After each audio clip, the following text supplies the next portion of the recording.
You do get that surge of adrenaline when you're turning out to a fire call or you're sitting in the start gate of a World Cup. And it does, from riding bikes, it does teach you how to control that adrenaline rush, control that fear, if you like, and still make you function in really gnarly situations.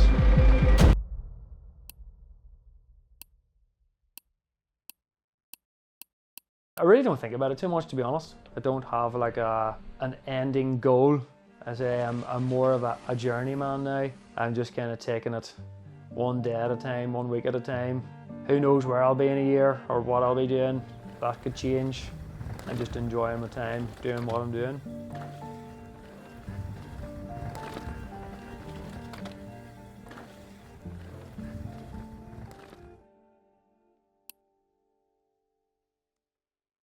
My name is Glyn O'Brien.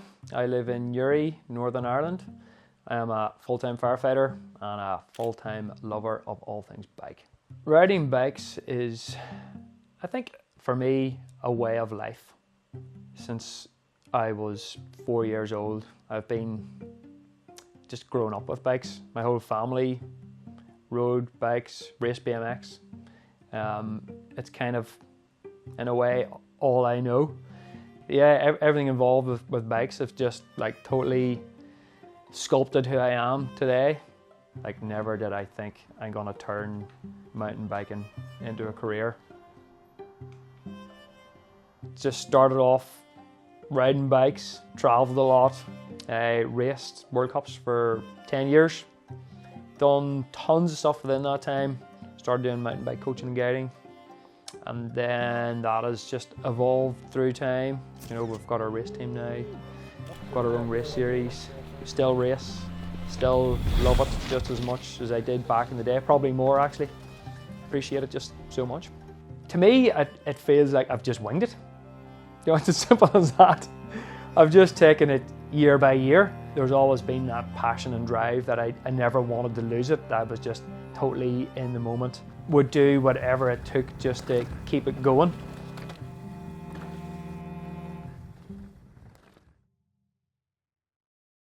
I suppose when I stopped racing World Cups, I was always dead keen to kind of stay in the mountain bike industry. At the same time, there was a big part of me that wanted to join the fire service. So happens to be I was successful in joining the fire service, and then I was left kind of with a decision. I think it was always something that I wanted to do, definitely in the back of my head. If it wasn't for mountain biking, I would have joined the fire service a lot earlier.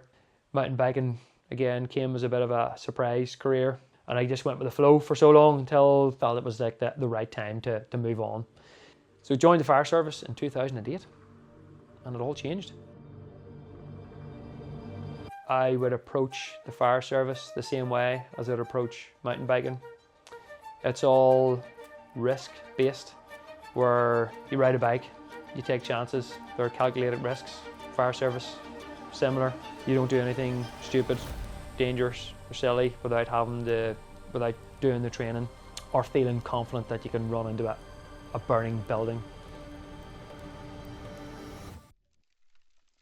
I think it takes a certain type of person to be able to still function in some of those situations. Not everybody can do it.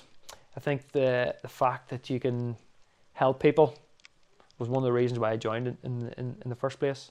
Being a firefighter can be stressful at times, and for me, mountain biking is a massive relief. I can just disappear on the bike, get away into the mountains, forget about it all for a while, come back feeling refreshed, recharged, clear mind, happy to go back to work, happy to come back home and just be happy with what I've got.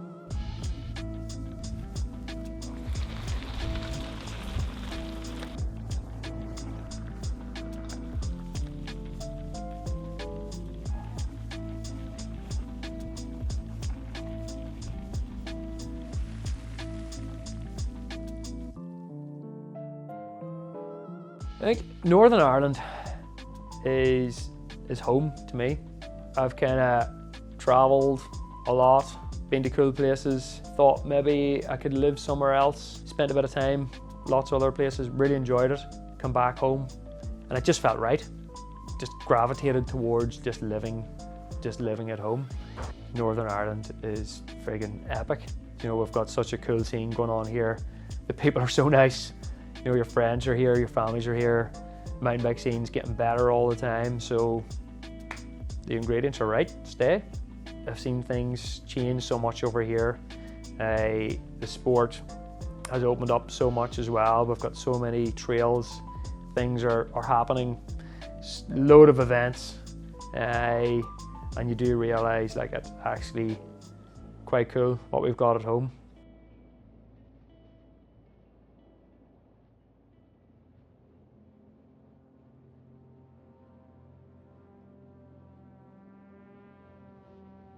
Glyn is very laid back typically, but he'll not sit still. It's very, very seldom in this house you'll get to sit still, and anybody that knows us or is friends with us, they know that we never stop.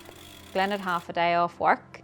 He would definitely not spend it in the house sitting watching morning TV. He'd have some adventure dreamt up or something that he wants to go and look at, or somewhere where he's thinking we could run a race. And it wouldn't matter what day of the week, what time of the day it was, he'd think of something exciting to do. Sure. I think as he's getting older, he definitely is getting more out of other people's successes, and I suppose that's like a natural progression, isn't it? That you begin to nearly pass it down to the younger generation, but I certainly would not like to be living around Glyn if he couldn't bike.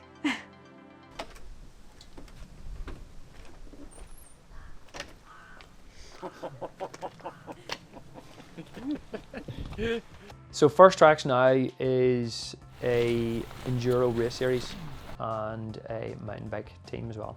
It started off as this idea and a dream. Never really knew or had a goal of what I wanted it to be, but I just thought I'll just go on the First Tracks journey, see where it goes, and I think that drive is still here to this day. I've always really enjoyed and been involved in some way with event organisation, building tracks, or whatever it takes to get the job done. It's been a busy day taping the tracks, but we can now officially declare that the Glyn is open! I just want to give something back into the sport. I can see that, you know, like the guys on the team, I kind of put myself in their shoes, and I know how difficult it is, and I know the time and effort that they put in, and I think it's cool to be able to help those guys, give them the opportunities that I had back in the day, and hopefully they make something of it. Say about O'Brien, he's just one of the lads, like he's 50 going on 17. He's just a big kid, like. I mean, Glyn's been around for a long time now. If you're in a situation in a race, you can put your money on it that he's probably been in that situation before, and you can kind of learn from him, learn from his mistakes and what's worked well for him. When we went over to Innerleithen, to the EWS, just like everybody was coming over to Glyn and saying hello and, you know, giving him handshakes. Like, it's just crazy to, you know, to see how much respect people have for him, and it's pretty cool to be just tagging along with him. What trails are you using? You can't actually, I think what the enthusiasm he has for the bikes just is, there's no words for it, to be honest. And it wouldn't matter what somebody was riding or how they were riding it, he would just be encouraging them that they were outside off the sofa and on their bike having fun, and I think that's the key.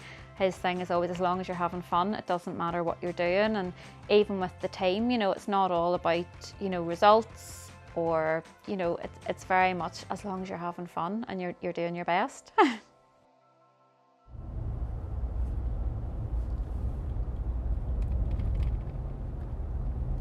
on, boy. Come on. Let's go, pup. Let's go.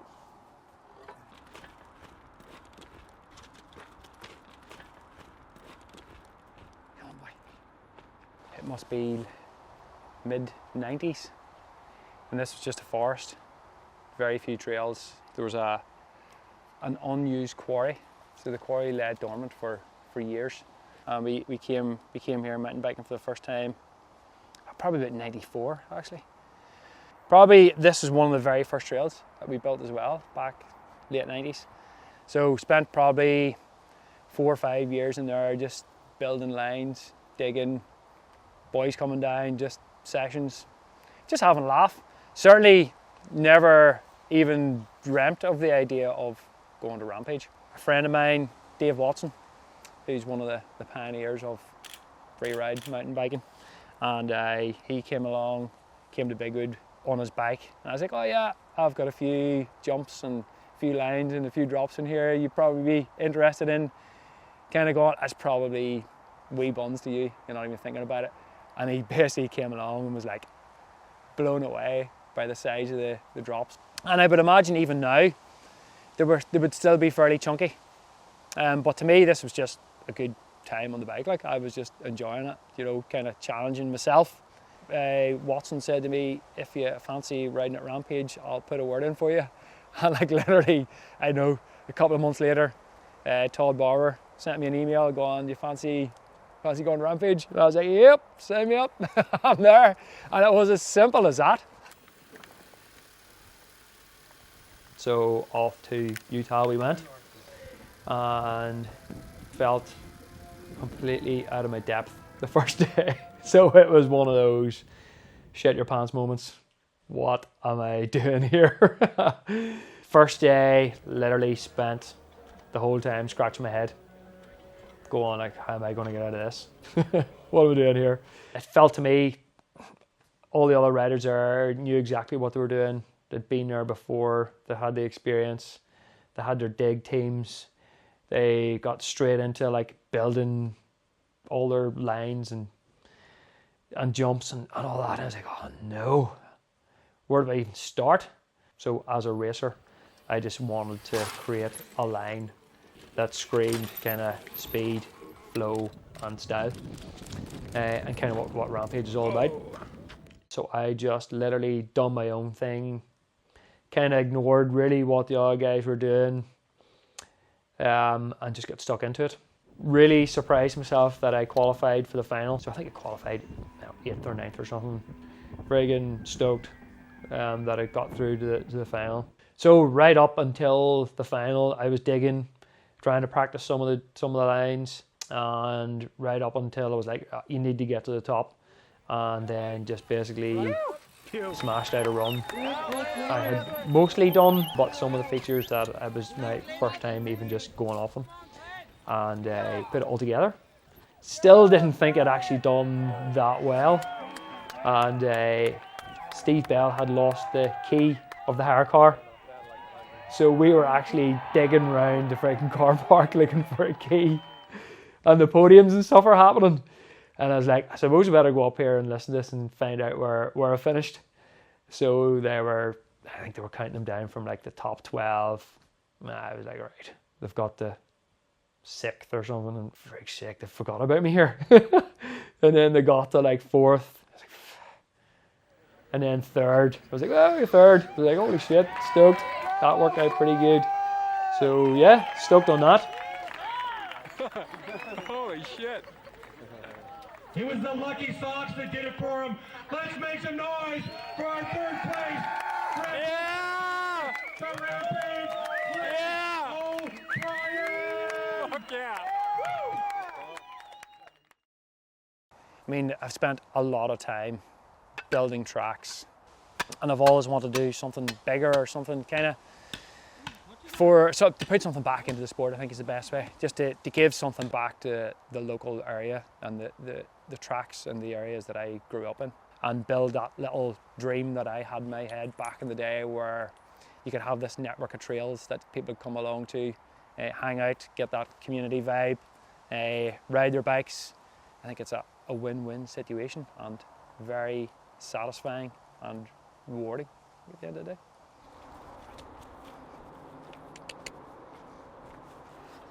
My wife Kato then has been heavily involved with the team and the race series as well. So we share ideas. She's got her own business as well, so she's a good idea how things work and what we should do. She's a really good sort of people person as well. She also loves mountain biking. That's how we met in the first place. Her support's been great, and her help's been brilliant, and we make a really good team. I think without her help, without all my friends and the team, it all seems to gel together as one big massive family and one big massive team. And that's what is the engine behind the Vitus First Tracks race division and the race series as well. Like, I suppose life is too short, isn't it? And you might as well do it while you can. There's no point in putting the thing off. I do really believe that why would you put all these things off? And a lot of people wait and have all these plans for whenever they retire. But, you know, what's the point in waiting until you're old and creaky and not fit to ride your bike and go to all these places and enjoy them? I think you have to just live every moment now and enjoy every moment as you go. And, you know, I think as Glyn has said too, it's all about that journey and doing the best along the way for other people as well.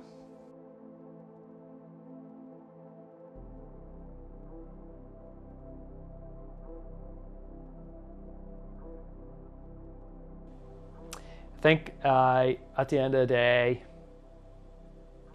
I just love being outside. Just love riding bikes. Get so much out of it. I feel like I've achieved something, or I just feel like a better person. Enjoy the exercise, enjoy the fresh air, enjoy the solo rides. I enjoy the times with my friends. I enjoy the competition. I'm just stoked on it.